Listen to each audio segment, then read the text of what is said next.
العلم والله ميراث النبوة لا ميراث يشبهه طوبى لمقتسم لأنه إرث حق دائم. التواب الذي يرزق من يشاء التوبة فيتوب عليه وينجيه من عذاب السعير. المنتقم الذي لم يقم لغضبه شيء وهو الشديد العقاب والبطش والانتقام.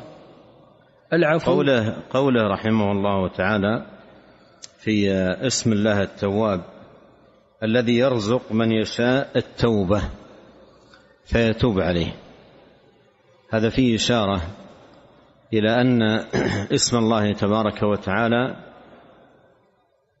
التواب يدل على أمرين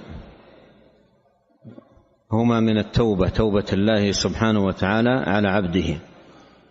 الأول توفيق الله عبده للتوبة، فمن معاني التواب أي الذي يوفق من شاء للتوبة، وهذا دل عليه قول الله سبحانه وتعالى ثم تاب عليهم ليتوبوا.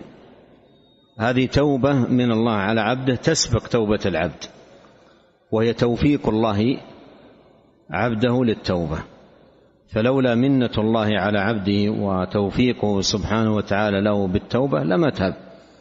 فالتوبة هي توفيق من الله، وهي من معاني وما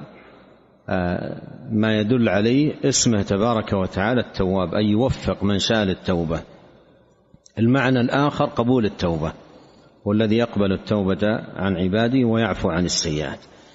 فالتواب الذي يوفق للتوبة، والتواب الذي يقبل التوبة. لخص هذا بقوله الذي يرزق من يشاء التوبة فيتوب عليه وينجيه من عذاب السعير. نعم.